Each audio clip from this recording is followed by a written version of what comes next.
Welcome to our courageous conversation, young, gifted, and Black, recruiting and retaining exceptional talent. I hope you all enjoyed the song, but how many of you all know, first of all, who actually authored the song? Who was the originator of the song? That was Aretha Franklin's version. But who was I'll throw it in the chat if you know who it is. I see you, Chico. Nina. I see you, Loretta. That's right, Nina Simone.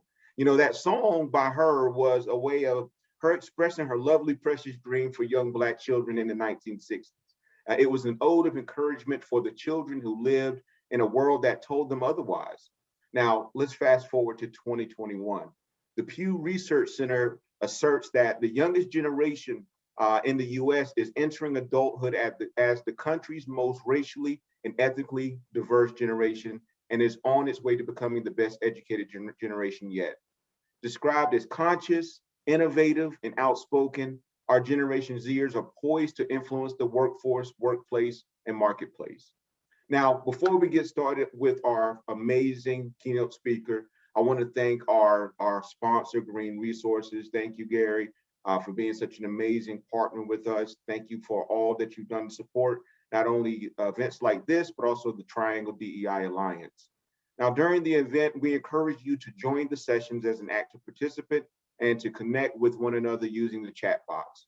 Also, join the conversation on social media using the hashtag Courageous Conversations and follow us at Triangle DEI.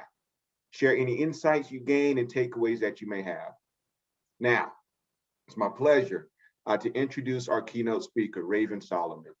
Raven is a global diversity, equity, and inclusion thought leader who helps organizations get future ready by understanding generations, racial equity, and their intersection. Her mission is simple: to solve the racial inequity by breaking down generational and racial barriers in the workplace and replacing them with empathy and synergy that fosters productive working relationships, drives business results, and prepares organizations to compete in the not so distant future. So please, everybody, give it up for our friend, Raven. How you doing, Raven? Yours is the quest that's just begun. All right. Good morning. Good morning. Thank you so much, Danya. I'm not sure if I still qualify for that young part, but hopefully I'm still within the gifted and Black part. So I'm so excited to be with you all this morning. We have so much that I desire to talk about. And we only have 30 minutes. And so I'm going to give you hopefully a lot of information, a lot of things to think about. Are we going to come out of this conversation after 30 minutes knowing precisely what everything we need to do in order to recruit and retain some of the top Black talent in the country? Probably not. But I want to hopefully leave you with some things to consider, some things to think about, ways to potentially consider how you are going about your recruiting efforts and your retention strategies, specifically as it relates to the needs and the unique challenges for young Black Americans today, or young Black America, I should say. And so let's go ahead and get started.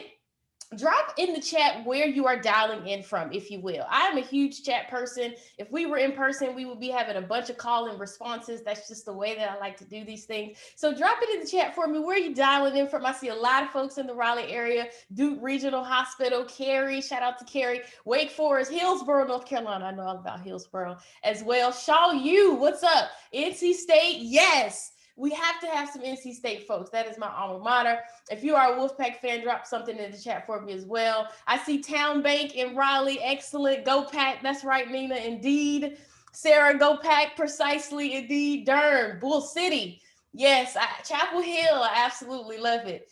NCCU. My brother went to Central. Awesome, awesome, awesome. Let me move that chat out of the way because I would get distracted. Here's my contact information on the screen. I would love to connect with you. You'll have another opportunity to connect as well. As Danya mentioned, if you want to tweet, make sure you tag me in that tweet at Raven_solo and you use the hashtag Courageous Conversations. We are indeed going to leverage the chat today. So if you are not already set to send your chat to panelists and attendees, then please do so. Because if you don't, Only myself, Danya, and a couple of other folks will be able to see your remarks. So in the chat, if you pop that window up, right above where you would type the message, there should be a little blue drop down. You want to change that from panelists to panelists and attendees to make sure that everyone on the call today can see your remarks. Well, first off, before we get started, I have to wish you a happy Black History Month. Black History Month, as you know, is the intentional time that we set aside as a nation and growingly as a world to really recount and recognize the sacrifices and contributions made by Black folks to American history. And so I believe, though, that Black History Month is not only about recounting history, it is also about accounting for where Black America is today. So much of our time today is going to be really centered around accounting for where Black America is right now and really setting us up and challenging us to own where we are today and certainly prepare to author the Black history we desire to see tomorrow. So today our conversation is really about the intersection of generations and racial equity, and specifically Gen Z and racial equity. And by the end of this conversation, you're going to understand precisely what I mean by this intersection, because the two absolutely collide. And if we aren't, as organizational leaders, thinking about that collision yet, then certainly after today, we ought to be. And I think you'll agree with me when I say that. As I normally like to do anytime I'm having a conversation about generations, I want to understand what generations we have represented in the building. Okay, so pop that chat window open, because I'm going to run through the living generations that we currently have in the world today. And when I call your generation, I want you to represent in the chat. I knew it. Listen, Gen X is the original me generation. They say millennials are, but I promise you it's Gen X. I didn't even get it out yet before Gen Xers in the chat representing their generation. My gosh. All right, give me a second, y'all. Let me run through the generations for you real quick, and then you can represent when I get to yours. The oldest generation we have in the nation today, living generation, is called the greatest generation. They are currently over the age of 96. I'm pretty sure we have no greatest generation representatives here on the call today, which is all good. Next up is a generation called the silent generation, also known as traditionalists. They're between the ages of 75 and 95. If we have any traditionalists on the call, then certainly represent, so we can show you some love as well. Next up, I know we've got some of these folks on the call, what I call my beloved baby boomers, currently between the ages of 56 and 74. I see you, Cynthia, Dr. Angie, and Dee. I see you. Represent for your generation. I love baby boomers. Love, love, love baby boomers. I'm going to give them a second. To just get it all out in the chat. There we go. They're still coming. Excellent. All right, Nita, John. Okay, next up, I already know this generation is primed and ready to type, because again, the original me generation, I like to call them Gen X, currently between the ages of 41 and 55. Let me see it in the chat. Yes, I see you. Danya, Suzanne, Chris, David, Sarah, Gloria. I'm just going to let them get it out. Go ahead. Yep, they're still going. Chad, Tori, yeah, Anthony, Linda. Vonda. I love it. I love it. I love it. This next generation, you better not disappoint me, okay? Do not leave me hanging. Can I get some representation from my millennials, Gen Y, that obviously is the generation that I represent, because I'm super ultra proud. Sierra, I see you. Kelly, Claire, I think I saw Brandon, Theodora, I think I saw Casey, Liz, Jennifer, absolutely. Go ahead, get it all out. Get it all out. Here we go. All right, lastly, but certainly not least, is Gen Z. Gen Z, represent in the chat if you are a Gen Zer, currently between the ages of 7 and 24, indeed 7. Drop something in the chat. I love it, Kirsten. Thank you. Ruby, Sunny, Carissa, absolutely, absolutely. I absolutely love it. So I see a bunch of different comments all in the chat, but I really want to get an accurate count, an accurate assessment for us all to see what the generational makeup is of the folks on this call right now. So we're going to launch a poll really quickly, and I want you to just mark which of these generations you identify with.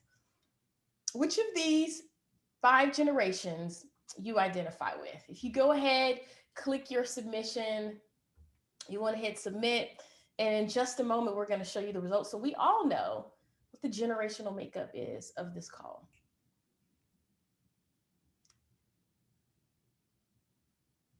If you're on an iPad, you may not be able to see the poll, and that's totally okay. If you're on a cell phone, you won't be able to see it either, which is totally fine. All right, what are our results? Can we show and publish our results so we can see what we're looking like? So we do have a traditionalist out there. I love it. I love it. I love it.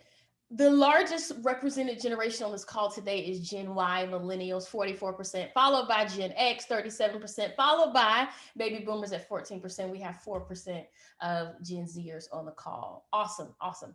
Thank you for that. The next question I have for you, go ahead and launch that poll, actually. I want you, looking at this graph, tell me what you think the largest generation in the US is today. What do you think is the largest living generation in the US today? Largest living generation in the US today. I'm gonna give you just a couple of seconds to cast your vote. I think it's Hamid who asked the question in the chat, what generation are younger than 7 years old? Right now, we refer to them as Gen Alpha. That may change over time, but they are the generation that will succeed Gen Z. All right, let's show those results. Let's see what we have here. So 43% of you believe that baby boomers are the largest living generation in the United States. 30% of you almost believe it's Gen X, and 22% believe it's millennial, 5% believe that it is Gen Z. Should I tell you the answer? I guess I will. I guess I will. Thank you for sharing those results. The largest living generation in the United States today is the very generation we are here to talk about today, Gen Z. They are currently the largest living generation. They have surpassed millennials. Millennials once surpassed baby boomers. And now, so this data is a little dated. It's 2017. It's our last census update. Can't wait to get the new census data. But nonetheless, Gen Z is the largest living generation in the United States today. This is why this conversation, in part, is so important. The other reason why this dialogue is so important, I want you to look at the forecast generationally of the United States workforce in just 5 years. Look at where Gen Z is in 2015 in terms of their percentage of the US workforce. Absolutely zero. They weren't in the US workforce, right? There's no representation just 5 years ago. 5 years from now, really 4 years, they're about to be almost a quarter of your workforce. Almost a quarter. So it's imperative that we understand what they're looking for as it relates to employment, and also what they're looking for as it relates to how they spend their over $140 billion of buying power. So this is why this dialogue is so very important today. Let me tell you a little bit about Gen Z from a high level, right? So I'm gonna just kind of share some information with you, some research with you, and then we'll talk specifically about some of the challenges that Black Gen Z faces and how we as organizations need to be considering those challenges and certainly working around them to ensure that not only are we recruiting Black talent, but that we are actually retaining that Black talent, engaging that Black talent in the pursuit of organizational outcomes. And so let's talk about Gen Z. So Gen Z is extremely open. They are more open than any other generation has been in the past. And a lot of that goes back to their experiences growing up. If you think about it, if you have Gen Z children, so there's probably a lot of parents on this call today who have children between the age of 7 and 24. If you think about their classrooms, I dare to come to the conclusion that their classrooms are probably more diverse than many of our offices. And so what that speaks to is the fact that their experiences growing up since they were, 4 and 5 years old have been around diverse populations far more than any other generation has been in the past. The other thing I want to point out is that, many Gen Zers, whether they are Black, white, Latinx, Asian, etc., really don't fully remember. I say many because not all of them, but many Gen Zers don't fully remember a time before we had a Black president, right? And so their definition of what is possible is vastly different than some of us.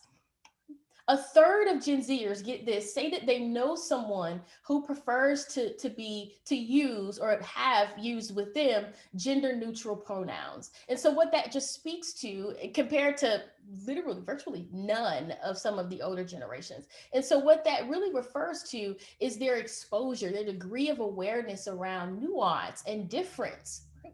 And so they are extremely, extremely open, which is probably no surprise to you. The second thing is that I want to point out is that Gen Z is tech dependent, right? The difference between Gen Z and millennials as it relates to technology is millennials are tech savvy. Gen Z is tech dependent, right? They're digital natives. They're the always on generation. They are what I call omnitaskers, right? They're beyond multitasking. They're omnitasking. They're doing 5 and 7 different things at one time. But why do I bring that up as it relates to work? Well, I think it's important to understand that they get bored kind of easily, right? So they like a challenge, they like variety, and can check out when those two things are not present. And so the other thing I want to point out as it relates to this tech dependency is what that's created is this bombarding of information that consistently happens. And so studies show that Gen Zers are bombarded with about 10,000 messages per day. And I would argue that it's even more than that. Obviously, they're not getting 10,000 text messages per day. That's probably debatable for some folks. But what we mean by messaging is the information that is coming at them at one given time. They spend an hour, well, it's probably more than that. Let's call it 2 hours a day on Instagram or any type of social media, and you're scrolling through, you're probably being bombarded with at least a couple of hundred messages at a given time, right? In one sitting. And that message is the image itself, an ad, a caption, so forth and so on. So with that bombarding of messaging creates this anxiety. And I want you to understand the reason why I'm talking about Gen Z as a whole before we talk specifically about the unique challenges of Black Gen Z is because we know that being of a marginalized community only exacerbates the challenges that the majority of the community has. And so whenever we're talking about some of these things, just know that it's going to be hyper extended for much of Black Gen Z, right? Okay, so what that kind of over bombarding does is it really creates this massive degree of anxiety that we have seen in Gen Z that we just have not seen in prior generations, right? So how do we manage that in the workplace is something that we have to ask ourselves. Third thing, Gen Z is ultra passionate. They are super passionate about morality and ethics and the things that they believe in and doing the right thing, right? I remember one time I was sitting in a training in Virginia and I was doing a training about generational differences with a group of Gen Zers, and I asked them to talk about what their strengths are and what their opportunities are as a generation.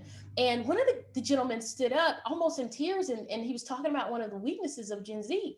And he said, I think, Miss Raven, that we're just too passionate, right? We can't bring all of this concern and passion for the things that we care about to our offices.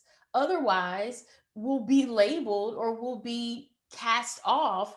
We won't be given opportunities because people will think that we carry our heart on our sleeve or that we cannot, engage beyond the things that we care about. And I had to go back and have some real conversations with some of the leadership of that organization and others, because shame on us if we're making folks feel like they can't bring what they care most about to the office. And so this is absolutely relevant as we talk about Black Gen Z. When we ask folks to leave a part of their identity at the door, that is not going to be attractive to this generation, I promise you. All right, so as we talk about them being super duper passionate, I want to launch the next poll that I have for you. I want you to tell me, what do you think is reported by Gen Z to be the biggest problem their generation faces today? What do you think is the biggest problem, self-reported, that Generation Z faces today? This poll was done it was May of 2020, by the way.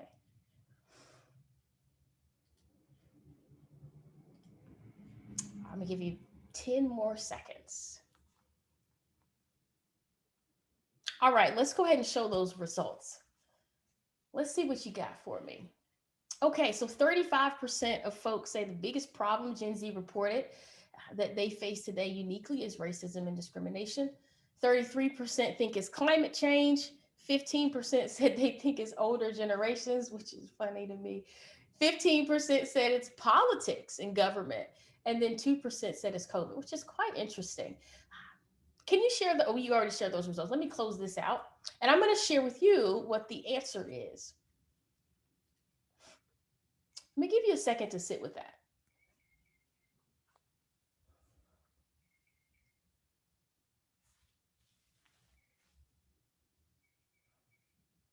So let me tell you about this study. Every year, this company called YPulse, which is a marketing company, they pretty much ask young consumers what they feel are the biggest problems that they face today in order to really get this snapshot of the top concerns of these generations, right? And so to put it in perspective, in 2019, it was climate change. So climate change was at the top of the list amongst both millennials and Gen Zers. This survey was done, I think it was May 22nd to be precise, of 2020. And May 27th was, you know, the kind of the height of the George Floyd protest after he was murdered on May 26th. And so to put it in perspective, the events of last year have prioritized racism systemically and overtly for this generation in ways that we just haven't seen in quite some time. So I wanted to point this out to you because I think it's important that we know what the top concerns are of the folks that we plan to recruit. Next up, let's talk about the fact that Gen Z is really being seen to prioritize things over experiences, which is contrary to what we saw in the millennial generation. And so millennials really prioritized experiences, right? We're the generation who will pay, you know, the premium for the grass-fed brioche bun burger, right? We're going to pay $25 for that nice, pretty burger. We want to go to Bali and we will sacrifice even our livelihood to do so. We're the generation that fell for the Fire Festival. Let me say it that way. So there was this real prioritization of experiences in millennials. What we see in Gen Z is kind of a course correction to the opposite. And there are many reasons for this, but I'll point out a few. One of them is, for the most part, Gen Xers are the parents of Gen Z, right? For the most part. And so what we know is that Gen X was the generation that was hit hardest by the Great Recession. And so as children, much of Gen Z watched their parents really be impacted by the Great Recession, lose homes, lose jobs, lose stock options, etc. And so that created this kind of sensitivity to financial security that millennials just didn't have. Now, to add to that, think about the anxiety of sorts that this pandemic now creates as it relates to job security and financial security and wanting to be financially well. And so what we see is this financial literacy and this desire for financial wellness at a very young age than we did with prior generations. And so again, as I'm talking about these things, I want you to think about how can these things now be hyper focused or exacerbated specifically for Black Gen Z, right? And so we think about how much of young Black folks kind of grow up. I think about my experience growing up in working class families, and the idea of financial wellness not really being taught, right? And so I think this hunger for beyond just a job, right? But really looking for career security and financial security is important to consider. Gen Z is self-taught and they're really smart. And Danya alluded to this earlier, but really Gen Z is the smartest generation that we've seen at this age in the history of the United States. And every time I share that with Gen Z, you can see their like chest puffing out, they get all proud and kind of feeling themselves a little bit. And then I have to kind of bring them back down to earth and reality and just let them know that really it's not because of them, right? They are the smartest generation simply because of the access to information that they have that prior generations just never had, right? it would take them, 2 seconds in this thing to find an answer to something that would take their great great grandparents a walk to the library and 7 encyclopedias to figure out, right? And so the access to information makes them really, really, really, really smart. And these images that you see over to the right are just kind of social issues or social changes and trends that we see Gen Z experiencing that I believe are really shaping some of their beliefs, their behaviors, how they show up, etc. And one of those is this, that graphic over to the right that's got Netflix, Hulu, Prime Video, all of those. This is another reason why they're super duper smart. They have access to non-traditional media outlets or non-traditional information outlets that prior generations just didn't have, right? And so with them, the school to prison pipeline is common knowledge, right? It's common knowledge. Understanding systemic racism to a degree is common knowledge for many of them. Let's move on to the last thing before I tell you a little bit about their value systems. We'll talk about equity, and then I want to share with you some specific information about Black Gen Z before we wrap this up. I know 30 minutes wasn't going to be enough for me to give you everything I needed to give you. So Gen Z grew up with these people in their lives, or are growing up with these people in their lives, called lawnmower parents. And millennials had helicopter parents. Helicopter parents are parents that kind of hover over and make sure that everything is okay from the top down, and that there are no barriers, if possible, that will stand in the way of their child achieving exactly what they want to achieve, etc. Well, lawnmower parents kind of take it to the next level. And instead of hovering above the child, they kind of go before the child and they mow down any and every obstacle that may stand in the way of their child. Obviously, not all Gen Zers are experiencing this type of parenting, but a lot of them are. My research shows that about half of them are. And so it's important that we know that this over parenting can then impact the way that they show up in the workplace, which I don't fully have time to unpack. Let's talk about their values really, really quickly. We talked about financial security already and why that value shows up in Gen Z different than it did in millennials, right? The other thing that I want to point out is purpose. So what we see is that millennials and Gen Z have a lot in common. I think Gen Z are kind of doubled down millennials in many ways. And so millennials were the first generation to kind of demand purpose and meaning in their work. Not the first generation to desire it, but the first generation to demand it. If I don't get it, I'll exit, right? And so for Gen Zers, it's not different. They are absolutely adamant that they have purpose and meaning in their work, or they will also depart. The other thing that I really, really want to point out is the fact that Gen Z desires, demands, values equity. Equity. And I want to describe what equity is for you. But before I do that, I want to show you this because I think it's important to get, right? So in the beginning of diversity in the workplace, the diversity movement with baby boomers, it began with affirmative action, really. It was like, okay, we have to do this. And this is in their early stages in their careers as boomers in the workplace. And so it was like, okay, affirmative action, we have to do this or we'll get into trouble with the government. Then Gen X came along and said, we really should be talking not about affirmative action, but about the value of diversity. We really need to be having this conversation that there is value in representation, difference at the table. And so the movement, the diversity movement, began really as Gen X was coming into the workforce. Then millennials came along and said, you know what? Having diversity at the table is really good, and that's awesome.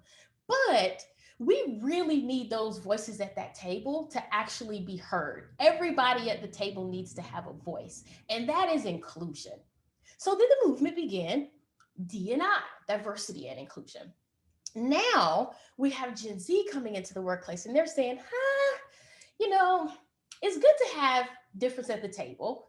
It's also good to make sure that all the difference at the table has a voice, but some voices are still marginalized. Some voices are still suppressed, and there's an imbalance due to historic marginalization, so forth and so on. So what we need is to give some of those voices microphones so that they're now all on the same level. That is equity.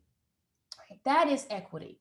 And so with that, I want to describe what equity is for you, just really, really quickly using this imagery. And I don't know if I have time. Let me just give it to you by definition, okay? And then I'm going to share some stats with you. We'll talk about Black Gen Z. And if you need me to describe this image, then I will, maybe at a later date. I'll come to your organization or something like that, and we'll go through it with your company. But nonetheless, when it comes to equity, equity is really about ensuring that difference is accounted for, right? That difference is accounted for in the way that we structure our procedures, that we build and execute our processes, the way we write our policies, the way we distribute resources and access and opportunity, etc. So equity requires a different degree of intention than both diversity and inclusion. And really, inclusion is the product of equity. So we have to be equitable in order for us to yield the inclusion that we desire. So let me tell you a little bit about the value of equity as it relates to Gen Z. I'm just going to put some data here on the screen that you can just glance at, right? I'm not going to belabor it, but I do want to show you by data points the value of your organization taking action in creating or at least advancing racial equity today in recruitment of not just Black Gen Z, but Gen Z in general. So 51% of Gen Z say that they respect a company more if they support racial equality. 77% of Gen Z workers said that a company's level of diversity affects their work decision, their decision to work there. That is powerful. If nothing else gets you, that ought to get you, right? But this I wanted to make sure I showed you because it really speaks to Gen Z's attitude as it relates to Black Lives Matter and companies' action, not just words, but action as it relates to this movement. So I'll leave this here for just a second. I'm gonna grab a sip of water and I'm gonna let you unpack that in your mind. I'll move on to begin talking about the challenges of Black Gen Z and how we can really ensure that we are recruiting and retaining them in a positive way.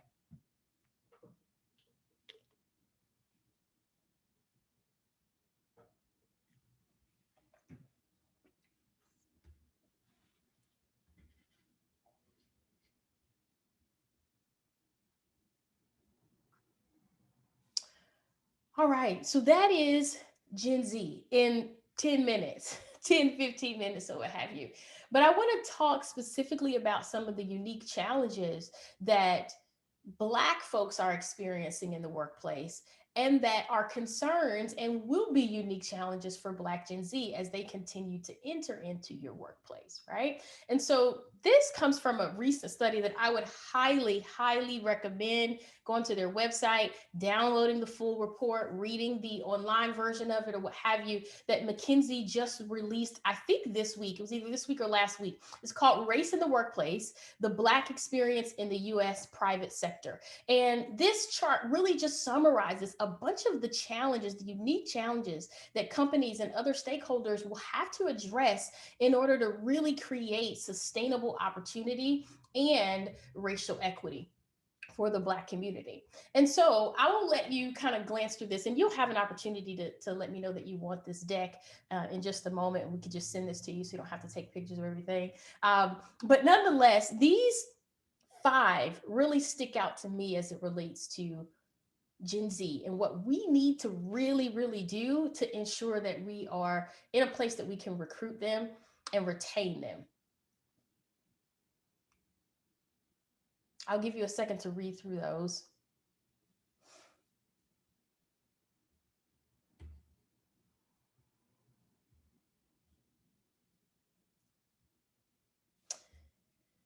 And these are all facts, right? These are facts, and you'll gather that from that study I just told you about, Race in the Workplace by McKinsey. Let's talk about my advice. I just want to give you 3 pieces of advice as it relates to recruiting Black Gen Z. The first thing I want to point out, I was going to say the number one thing, but it's not the number one thing. The first thing is representation, right? And it's representation beyond the frontline level and beyond that next level of management. and really into your upper management. If folks can't see themselves advancing in your organization by way of demonstrated traction in the careers of others, then it's going to be really hard to get them to want to join your organization, right? I remember when I was recruited out of NC State by Frito Lay, and the only reason that I went to the Frito Lay booth, it was two reasons, right? I knew the product, so I was attracted to that, and quite frankly, the table was full of Black folks. And I was just like, wow, they must be doing something that I need to know about that I haven't yet been privy to. And so that alone is just one small way. If you are recruiting at any school, you've got to have diversity at that table so that folks feel comfortable enough coming and asking real questions about what their experience might be within that organization. When we talk about representation at every level, I mean at the executive level, senior management level, managerial level, professional level, and the support staff level. If you look at that light blue tick, right? I just want you to start at the bottom, look at the light blue, and look at as it, kind of trends up to the executive level. The percentage of Black representation continues to trickle down, and only 2% of executives are Black. So again, if I can't see myself in the upper echelon, the higher ranks of your organization, why would I want to join? Why? Those are the tough questions we have to ask ourselves. The second thing is, it's important that Black Gen Zers see a demonstrated commitment to diversity, equity, and inclusion. And that demonstrated commitment has to be demonstrated by action, not just the words, right? Not just the words. And so remember, equity is about intentionality and actually making changes to procedures, processes, how you distribute resources, access, etc. And so the action is what's necessary in order to really create racial parity, racial equity.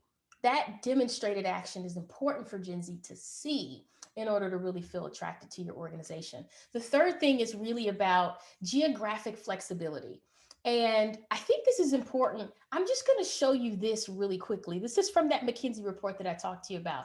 Nearly 60% of the Black labor force lives in the South, in Southern states. Why do I even bring this up? I bring this up because when we ask folks, when we make folks, consider leaving their homes and moving to rural Iowa, for example, we have to think about the life experience we are asking them to put themselves into, right? And so is there flexibility in the job opportunities that we can offer to give folks the option of living and working remote in places that they do already feel as if they belong? I remember being asked to move to is it rural Ohio? And I did it. I moved to Pittsburgh to be more precise. And I spent a lot of my time in Ohio, and I just never felt as if I belonged. I just never did, right? I was probably most of the time the only Black person in the room. It was just uncomfortable. And so that leads me to the point of how we retain Black Gen Z. And a huge part of that is belonging. And that belonging, folks, is created by inclusive leaders.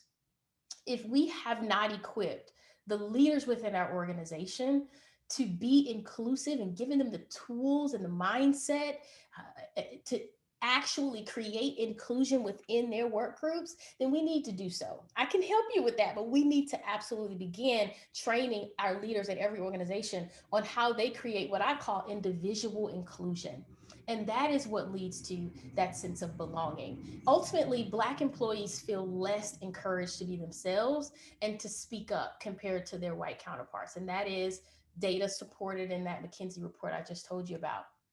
And so, how do we make sure that we are changing that? Because what we know about Gen Z is authenticity is vital to them. It is absolutely vital. The second thing I think we need to do as it relates to really retaining Black Gen Z talent is we have to provide layered support. And by layered support is oftentimes we think, oh, we created an ERG for Black folks, so we should be good. I mean, they have this community, it's already special. I feel like I'm not invited, which is not true, by the way. But we feel like, oh, we've done our part there, but I think we need to consider implementing layered support for folks so that not only do they have a community and not only do they have that mentor that can provide guidance who does not have to be Black, right? 71% of sponsors and mentors actually sponsor and mentor someone who is of their same race and gender. That needs to change, in my opinion. But nonetheless, they need that community. They also need the mentorship, but they absolutely need sponsorship. 63% of employees, Black employees, say that they do not have a sponsor and probably don't even know what sponsorship is. So, this is the type of layered support that I'm talking about. The last thing is we really have to motivate and provide meaning to their work. And a great way to do that is to really engage them in the efforts that your organization is embarking upon to create racial equity, not just in your organization, but within the community at large. I wish I had time to really talk to you about how Gen Z is motivated, because I think it is no different for Black Gen Z for sure, and what you should be thinking about. So I know that we flipped through that really, really, really quickly, and my time is running out as we speak. But I'm happy to send you a copy of this presentation if you desire. If you do want that, then go ahead and text RCC for Raleigh Chamber of Commerce to 2021 to the phone number you see here on the screen, 415-528-7403. Go ahead and text that code to that number and we will send you a copy of this presentation, because I know I breezed right through it. You may want to screenshot that. Maybe we'll put it back up at the end of the day as well, so you can have that. Last thing, we created a coupon code specifically for you all if you're interested in picking up my book For Your Gen Zers, which is a phenomenal resource to really help them understand how they essentially lead across generations and up the generational ladder. So how do they directly and indirectly influence those who are older than them in the workplace? So that's the coupon code. It's a personalized signed copy, free shipping for 15 bucks. Thank you all so much. I know that was a lot of information. I am handing it back over to Danya on time, by the way. I would love to connect with you offline. Here's my contact information. I hope you got something out of this. As promised, you're not going to walk away from this knowing everything you need to do, but I hope you walked away having some ideas and things to think about. Thank you, Danya. Wow. Thank you so much, Raven. I know folks are giving you a round of applause at their computer. Give her, shout her out, y'all. That was really amazing. We really truly appreciate you setting us up and really giving us a good foundation of what our young, gifted and Black talent needs from the workforce and needs from the workplace. So to that end, I'm excited to be able to share that we have an amazing panel of students who will soon join the workforce. They will share their motivators that impact their decisions, like where they work, where they buy, and who they choose to do business with. From work culture to corporate activism, we will learn from their experiences and expectations. Our young Black Gen Zers, they're optimistic about their futures. However, they recognize the substantial obstacles in achieving the American dream. As with the renewed work towards dismantling systemic racism, our young Black talent, they've been on the front line championing for racial equity and change. Their engagement really underscores the notion that they are engaged. They do care, and they're ready to meet the challenge for a brighter future. So I encourage you all to stay involved, engaged in the chat. We will play the recording of this moderated conversation. We do have our young leaders, our young student panel in the chat, so they will engage you, ask them questions, and connect with them. With that, thank you so very much. Enjoy.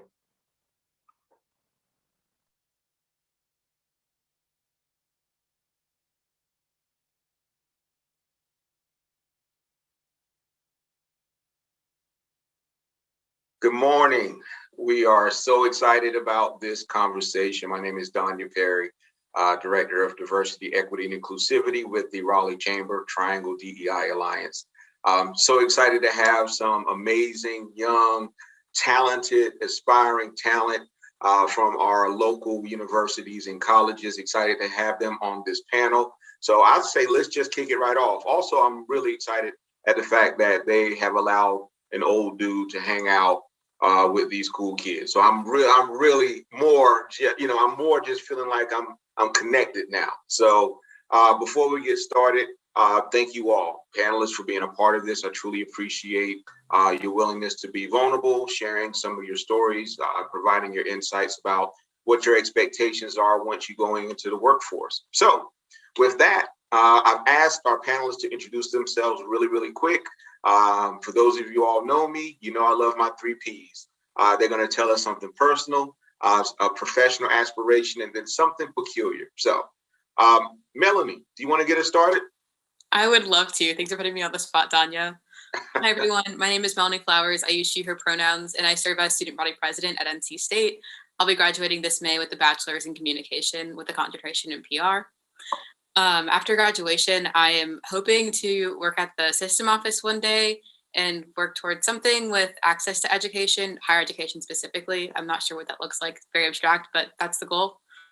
Something peculiar about me, throughout my college experience, I spent one summer in Washington State. I was actually on Orcas Island, which is like closer to Canada than it is the United States. I didn't know that Orcas Island existed, so that's something kind of cool. Nice. I'll pick on Greear just because he goes to Chapel Hill. Nice. Yes, that's cool. Right down the road. Thank you for that, Melanie, and thank you for having me on this morning, Danya. A little bit about me. My name is Greear Webb. I use he, him, his pronouns. Born and raised in Raleigh, North Carolina. Currently a sophomore at UNC-Chapel Hill. Go Heels. I'm double majoring in political science and AAAD, which stands for African, African American, and Diaspora Studies. And I'm minoring right now in social and economic justice. Upon graduating, I'm hoping to do something with people. I've always loved people, talking with them and hearing their stories, sticking up and defending them. And so that could look like, going to law school or something of the like, becoming a lawyer and really making sure that I connect with those around me and continue to honor the relationships that people have in the professional arena. Something peculiar about me, I guess, is that I played 2 sports in high school, basketball and tennis, and have continued tennis into my college years. And so I pick up a racket and swing around with folks when I can, but I'm delighted to be here with you all, and I think it's going to be a great conversation. Thanks. Thank you, Greear. Now, I guess the only person you can pick on now is Ian. Greetings, everyone. My name is Ian Finley. I'm currently serving as a student body president here at Shaw University. I am a graduating senior, majoring in political science, and I am born and raised in Nassau, Bahamas. Some professional aspirations I do have. I will be attending the University of Florida School of Law in August in pursuing my JD degree. And afterwards, I would like to, of course, pass the Florida bar, hopefully move home, pass the Bahamas bar, and practice private international business law upon living back at home in the Bahamas. Something peculiar about myself is that I love to play the drums. Here at Shaw, I was in the marching band for about 3 years, and unfortunately, because of the weight of student body president, I had to give that up. But yeah, I love to play the drums. Oh, that's awesome. Listen, I appreciate you all sharing, and I've told and picked with them prior to the panel about how can we retain this talent in Wake County, and so by the end of this, that is my goal. And I know you want to go back home, but I want to keep you here. So, but let's get started, y'all. So, this conversation is about recruiting and retaining our young, gifted and Black aspiring leaders. So let's just level set. Tell me about the workplace culture that Gen Z envisions. What do you want to see, when you think about entering into any particular industry in some of the areas that you've already talked about? Melanie, you want to jump us off with that? I'm sorry. And it's not because you're NC State and I'm alum. That's not the reason. So, but go ahead, if you don't mind. Oh, before you get started though, Melanie, I'm sorry. I do have to recognize, and also our hearts and shout out goes to one of our panelists who was supposed to be here, SGA president from St. Augustine's University, Aaliyah Williams. She had a death in her family, and so our heart, thoughts, positive vibration, and prayers goes out to her and her family. Sorry, she was not able to be here, but truly, she'll be in all of our thoughts and prayers. So, all right, Melanie, my apologies. Go ahead. Yeah, thanks for picking on me again. You say it's not because I go to NC State, but I know it is. For me, the kind of workplace culture that will attract me is a place that ideally has a history of wanting to attract Black talent and just diverse talent overall.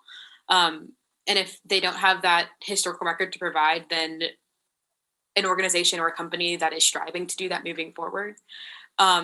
It's very apparent in 2021 in this technological age when a company is trying versus when a company is not, or when they're not willing to stand on their values and openly show that they're trying. People have a platform, and when it goes unused, their silence is definitely heard. And so for me, as I look for job opportunities and potentially further education, I'm definitely looking at what people have learned from the last 12 months, especially, but what they were doing even before that, and then what they're hoping to do in the future. I think intent is important, but it's also great to know what actions have been taken in the past. I will never go into a job interview and not ask what the workplace culture is like and what they do to maintain diversity at their company. Because I know that reality is I could step into a company and not feel at home, and I'll want to leave, and I don't want to go through any process to get onboarded and then not feel at home or feel affirmed. Oh, wow. That's powerful. And I appreciate you launching us into this conversation. Greear, can add on a little bit, what are you looking for specifically? And does it, your access to information, and I keep thinking about it.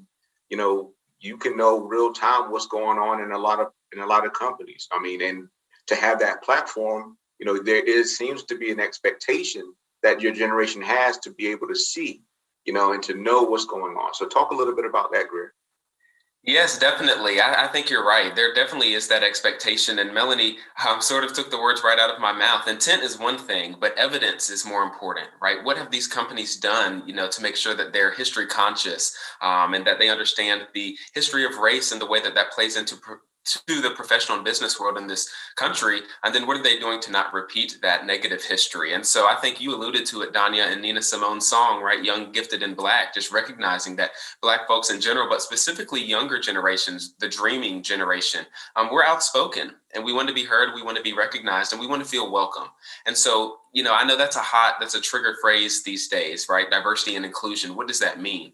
To me, it means making sure that all of your employees, right? All of your consumers or customers, all of your people in the executive suite feel seen, right? Feel heard. And when they come with concerns, that those concerns are not only duly noted, but that they're taken into consideration in some action where folks on the outside looking in can see that evidence is done. And so I think Melanie's exactly right.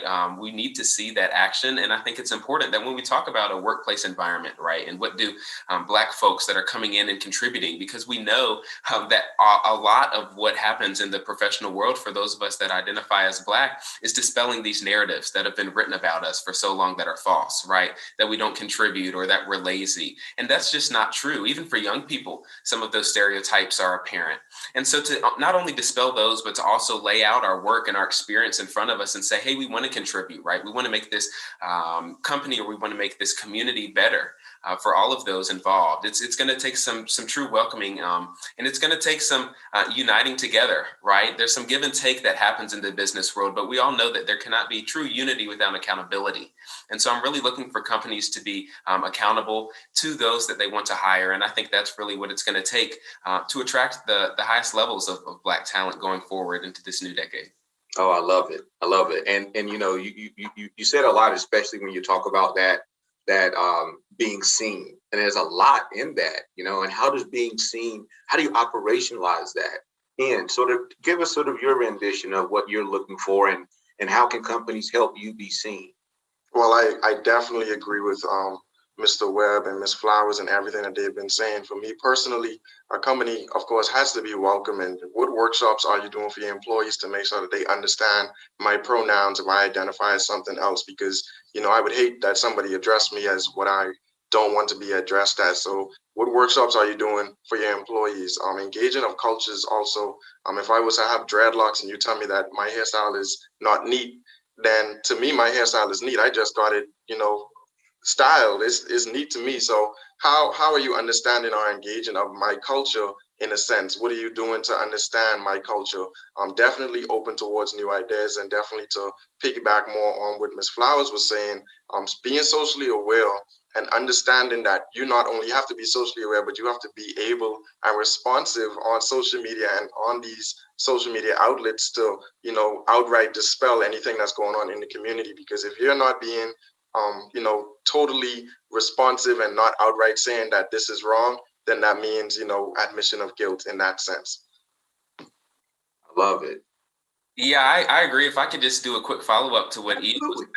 I think being culturally and socially responsible and aware is key, right? In 2021, as Melanie mentioned, and part of that comes with representation, right, from the top down. And so there's this common phrase that many people, especially in the minority communities, hear often or say often, and that's, you can't be what you can't see. And so it's important when we're talking about these workshops, as it may be, or when we talk about these company onboarding sessions, that we have talent, that we have people in those C-suites that are looking and saying, you know, looking like the people they want to attract. And so that looks like having people that are not white in these positions of leadership. It looks like having non-white people leading these workshops that Ian's talking about, so that when this Black talent is coming in specifically, we see people that look like us, that can relate to our experiences here in the United States. And so I think that's a key point to harp on as we think about what it means to be not only young, gifted, and Black, but what we're looking for in employers going forward. And so I just wanted to agree with Ian there and say that being socially responsible and culturally, more importantly, aware is critical as we look to not only hire Black talent, but as people coming into the workforce across the United States are looking for employers that really relate to us and understand maybe the challenges that it's taken, that we've had to surpass to get to where we are. I love it. You know, and Melanie, I'm sorry, you look like you wanted to say something, Melanie. Yeah, and I'll try to be brief because I know we've got a lot of great questions. No, take your time. It's a conversation. Something that Ian said that really resonated with me was the dreadlock point. I have sister locks, and I got them when I was, I want to say, a second grader. So it wasn't a really big decision for me. I saw them on a friend, thought they were cute, and said, all right, let's do it. But as I've gotten older and gotten to know like the political spectrum of Black hair and what that means in particularly white spaces, I've learned a lot about just like very presentational efforts that go into making it into work fields. And I think something that I would like companies to recognize is that for Black people, for a lot of Black people, there is so much effort that goes into assimilating into white spaces just so we can be palatable as an applicant and as an employee. And I think you have to be able to recognize that when you are trying to create an inclusive place, because even if you're doing work to make sure that you've got diverse people at the table, do those diverse people at the table feel like they can bring their entire selves to that table? Because I can tell you, like, my hair is pulled back, and that's probably something I do, maybe not because I like this style, but I just feel like it's supposed to be that way. I'm not going to walk into a meeting with a t-shirt or jeans. I'm going to be wearing slacks and a button down. And those are simple things that I feel like the Black community is taught, and it's ingrained in us because you've got to look the part. And for us, looking the part sometimes means looking like white people. Sometimes it means just trying our hardest to be like very stern when our white counterparts don't always have to do that.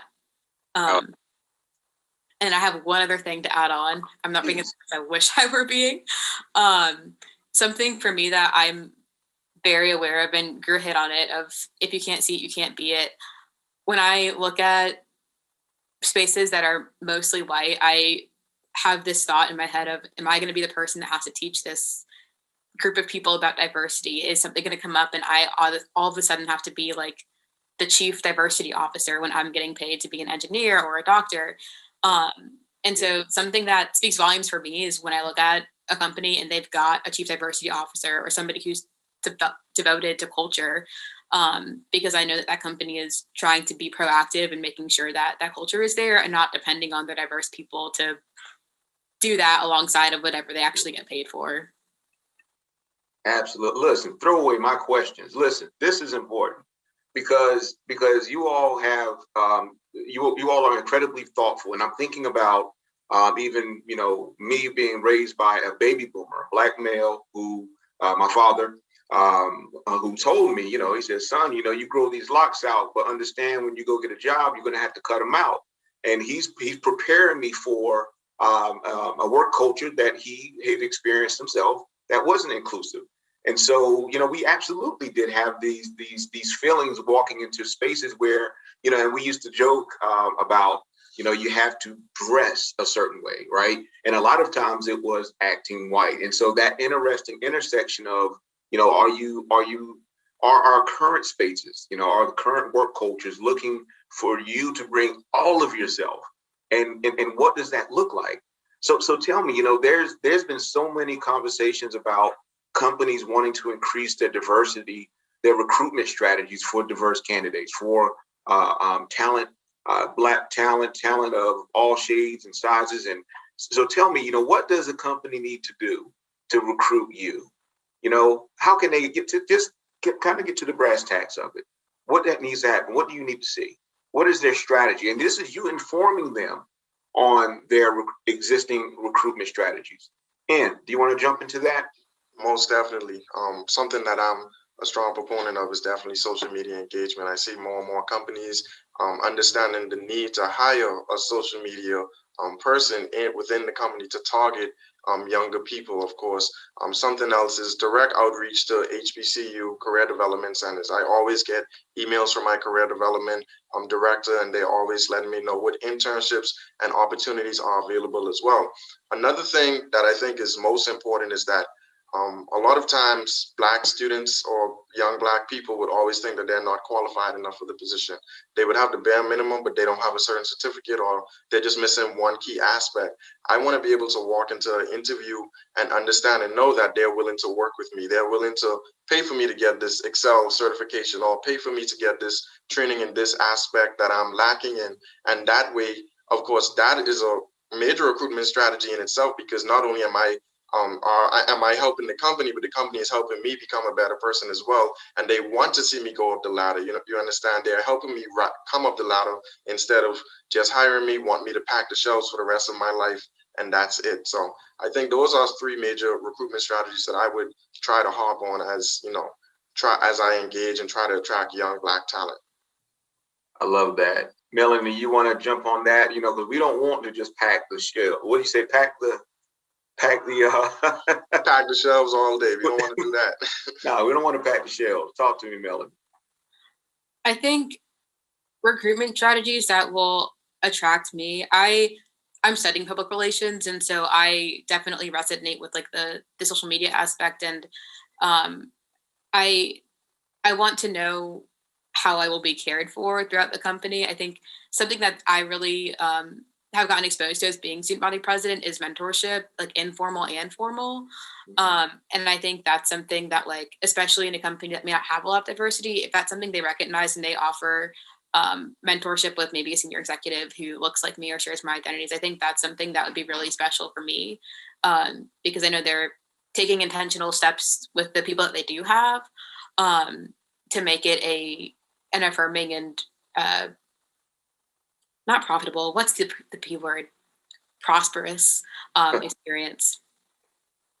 Love it. Greear, tell me, what would attract you, sir? I think this is a critical question again, and just kind of tying the points that Melanie and Ian both made together. I think we also need to think about, when we talk about the professional or business community, flipping on its head the idea that young people don't know what they want to do and it's a negative thing. I think businesses should use this point, young people at high school even, or college age, not knowing exactly what they want to do, as the way for businesses to market themselves and attract young Black talent in this case. I think that's how we need to think about these things. And so I'm a huge proponent of paid internships, and have been able to shadow in high school some businesses myself. And that was just very eye-opening and enlightening for me as it comes to what I want to do going forward. And so I think we really need to think critically about the idea that young people are looking, right, for those who are going to reach out to us and attract us. And so for those of us that are Black, I think what Melanie mentioned earlier is so important, right, at those executive levels. And not only do we have people that are chief diversity officers or diversity and inclusion departments, but when the metaphorical trigger is being pulled on decisions, are there Black people in the room? right? Are there Latinx people in the room? Are there Asian American and Pacific Islander faces in that room so that the decision reflects all of the company or all of the community that the company is trying to target?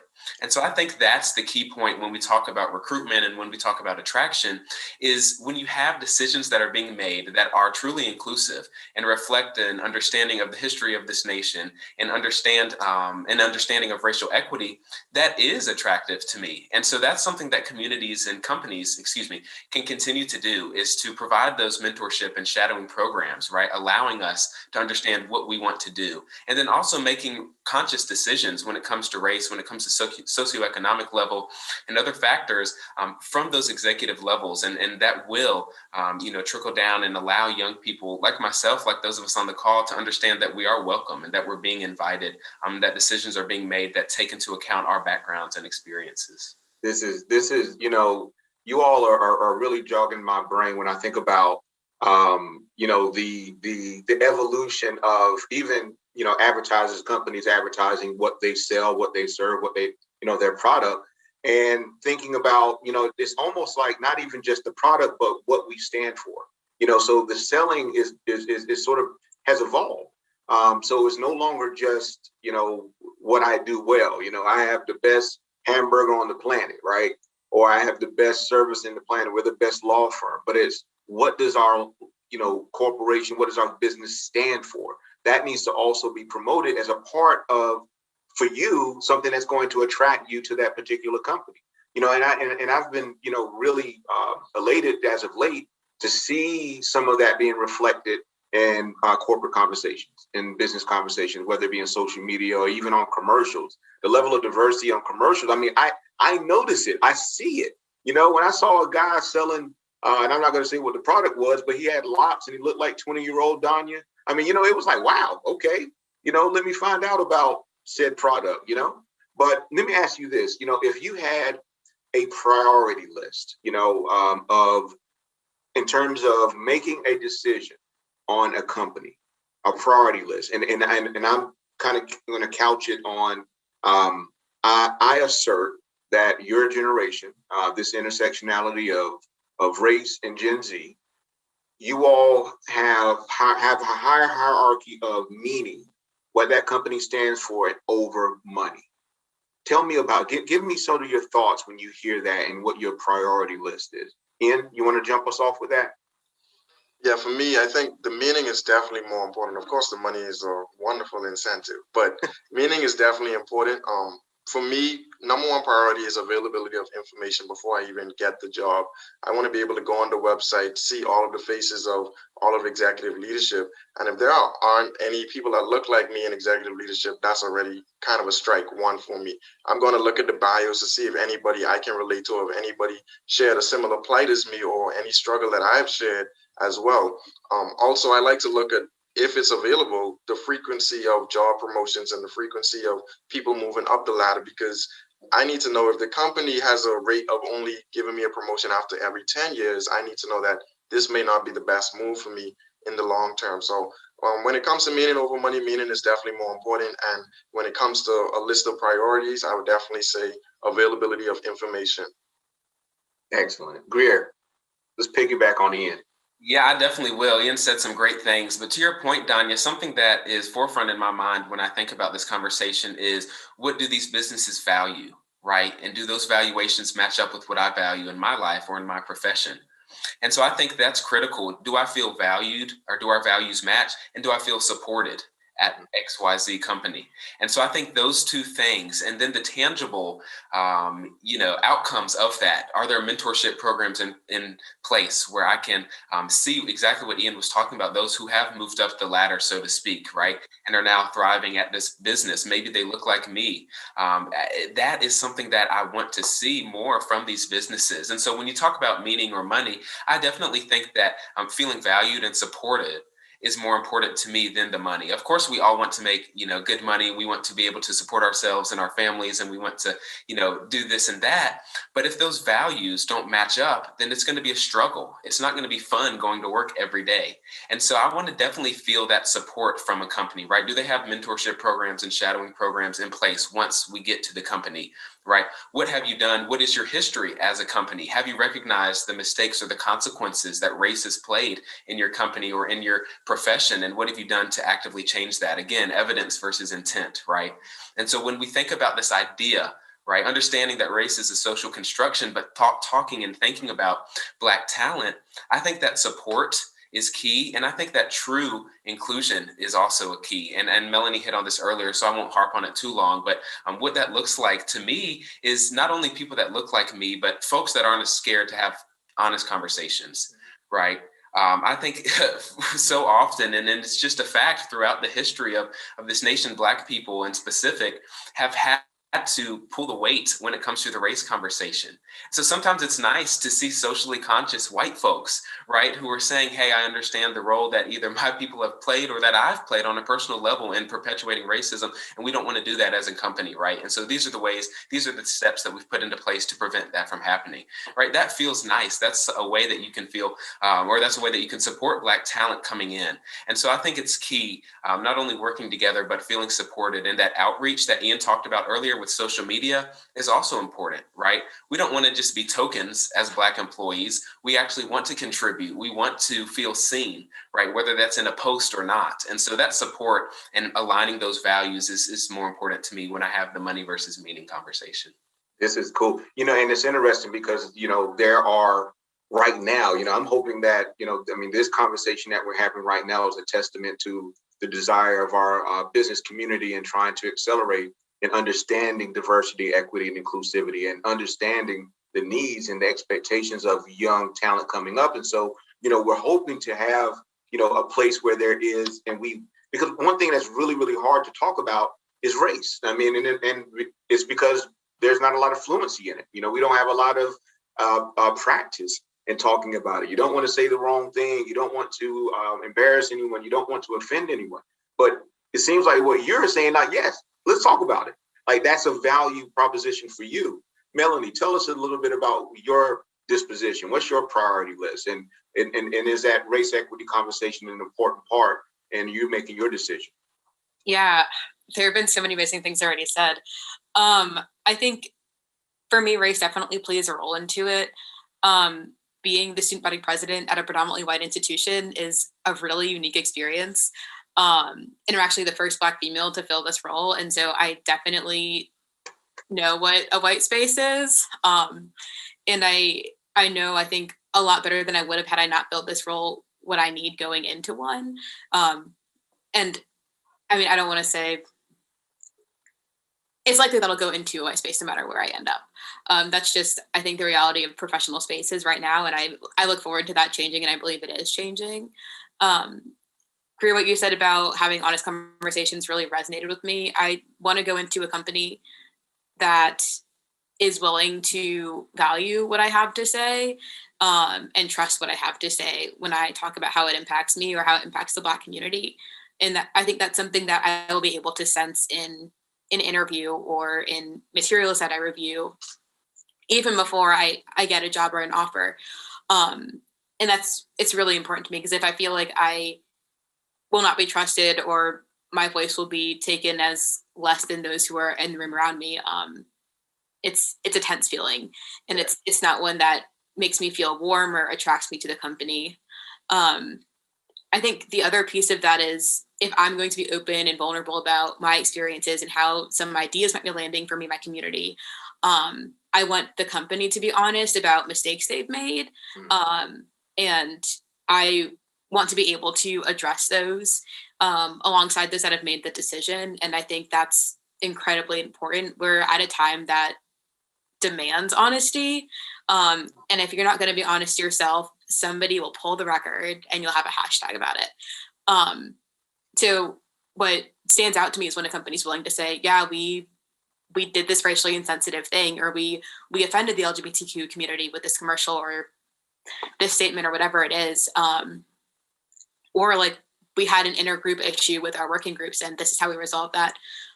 Or it went unresolved and we're looking to put in some infrastructure into place to address these moving forward. I think I want to know what's gone wrong, and I want to know how I can contribute to things going right. And I want to know that if I'm contributing to things going right, I will be taken seriously. This is great. And, that reconciliation is important, right? None of us is perfect, but being able to reconcile of, mistakes that we've made, whether personally or as a company, to be able to move forward, right? So, I can't believe it, and you probably can't believe it either, but we are almost out of time. So I want to end you all with just kind of giving us a quick charge. Talk to the business community. Tell them what is going to be your individual charge to them as they seek our young, gifted, and Black talent.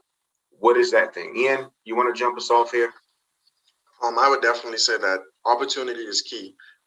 With that, I mean, we all know the saying that, derived from slavery, that if you want to hide something from a Black person or somebody, a minority, you put it in a book.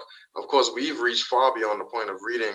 So now we know that there are more subliminal ways of companies and businesses hiding opportunities from us. So I want companies to kind of put it in our faces. Don't only just go to career development centers and donate books and stuff to HBCUs and other colleges, but actually go into the communities, go into neighborhoods with low socioeconomic backgrounds, donate computers to the university, make sure that your business branding is on those materials, donate food stamps, donate money to single parent households, so that way these students, these families know from a very young age that this company looked out for me when I was young, when I didn't really have any value to them. So now that I am of value to them, I'm going to consider them first, regardless if they may be my first option or not, because I always see businesses giving back to colleges as them making an investment, a future profitable, what could be profitable investment. But when they give back to communities, high schools, and things like that, don't just do it for charity. Say that you're making an investment that you, of course, may never profit on. So that's a charge that I would definitely say to businesses. Oh, that's a great charge to start us off with, Ian. Greear, what's your charge? I like to leave folks with what I call the big three, and that's education, protesting, and policy change. And this can apply to a variety of fields, but I think it's crucial now in talking about the business field and really in understanding how to recruit Black talent, right? Education, first of all. What are you doing to be competent in the history of your company? And what are you doing to educate yourself as to the talent that's out there now, right? Specifically Black talent. Protesting, what are you doing to fight for your most marginalized employees? Do you have documentation of sticking up when things go wrong, right? Whether that's in regards to race or some other type of factor that's being used to discriminate against someone. I'd like to see companies going to bat for their employees. And then third, policy change. If you know that something is wrong, change the policy, right? Because we see so often that policies aren't changed and it's not written down, and people continue to perpetuate violence and continue to perpetuate racism, right? That results in a negative bottom line, because then you turn not only consumers, but employees away when you don't hold yourselves accountable. And so I think it's so important, just going back to Melanie's earlier comment, when you talk about educating yourself, when you talk about protesting or fighting for your employees and talking about policy change, if you don't know the answer to a question, or you have an inquiry of one of your Black employees or someone that you're trying to recruit, ask, right? As opposed to guessing. We're here, right? We're coming into the business profession or these different fields, and we're wanting to contribute. We're wanting to help, right? In that unity, in that accountability, right? In moving forward and not going backward. And so I think it's so important that if we keep those three things in the forefront of our minds and continue to lead with love, right? Lead with compassion, and then lead with understanding, and really get to know the talent that's out there.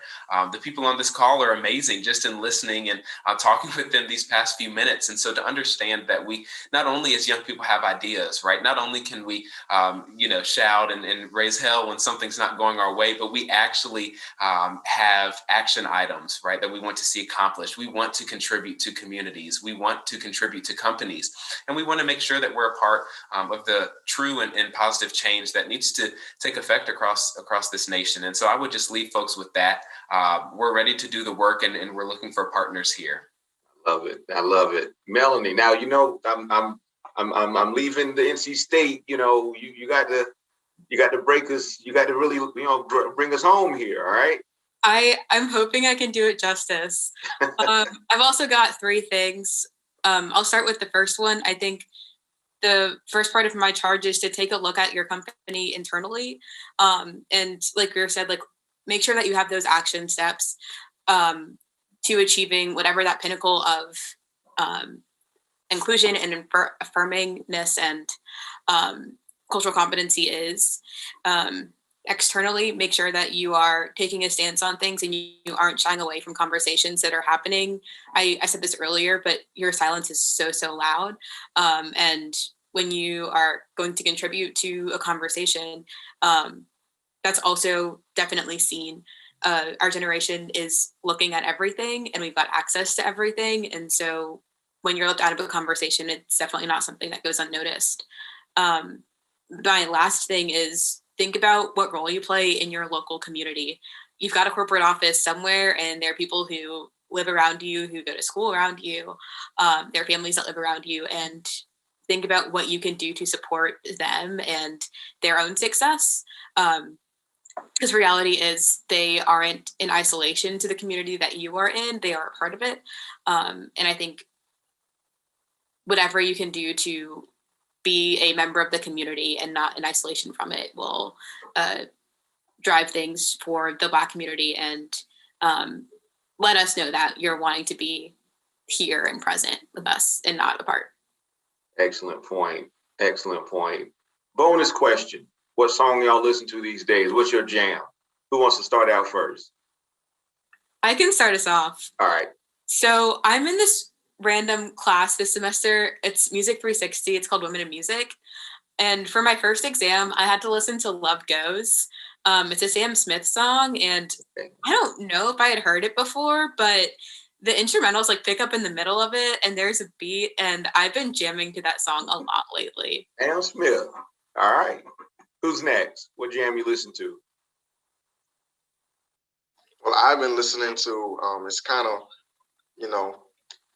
deep into the music world. It's a band called Snarky Puppy. They did a feature with Layla Hathaway that won a Grammy. So I've been listening to that on repeat for the past month. It's like I stumbled across a treasure right now. So I've just been dwelling in that space. Oh man, y'all got some classics. Greear, what are you listening to? I'm going to be on the rap train here for a second and just boost a North Carolina native and J. Cole. His music never gets old. And so you've got three different genres there of music, but we've got a lot of passion and a lot of power and prestige here in those North Carolina rap natives. So J. Cole, Fayetteville, shout out.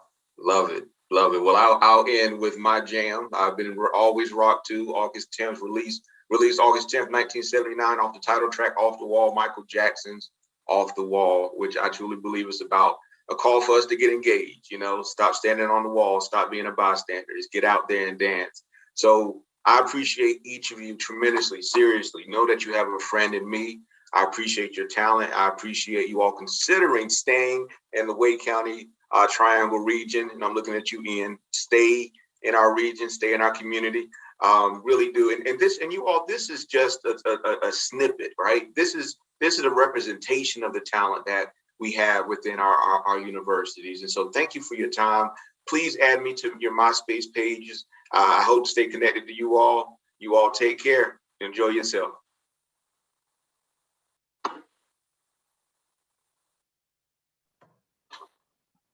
Please help me in thanking our wonderful panel, Melanie, Ian, Greear.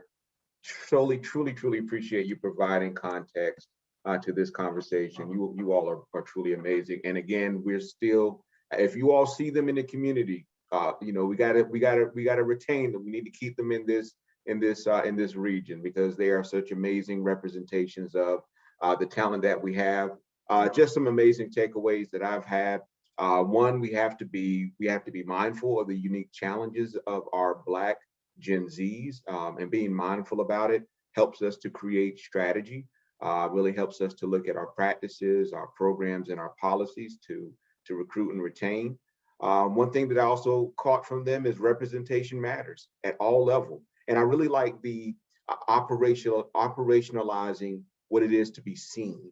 That is important. What does being seen look like, and how can we operationalize it so that everybody feels that they have a voice and they feel seen. And we have to also demonstrate our commitment to DEI and show it, make sure that it's visible. Is it prominent? Is it truly part of the DNA of your company? anyone walks to your website, they walk through and go through and scroll through your social media, can they see the DEI? Can they see it operationalized? Do they see your commitment to the community and to social justice issues? And so all of those are really important. And lastly, I just have to shout out what you can't be, shout out with the saying, you can't be what you can't see. So representation absolutely, truly matters. What I want to do really quick, I want to shout out again, thank you to our event sponsors, Green Resources.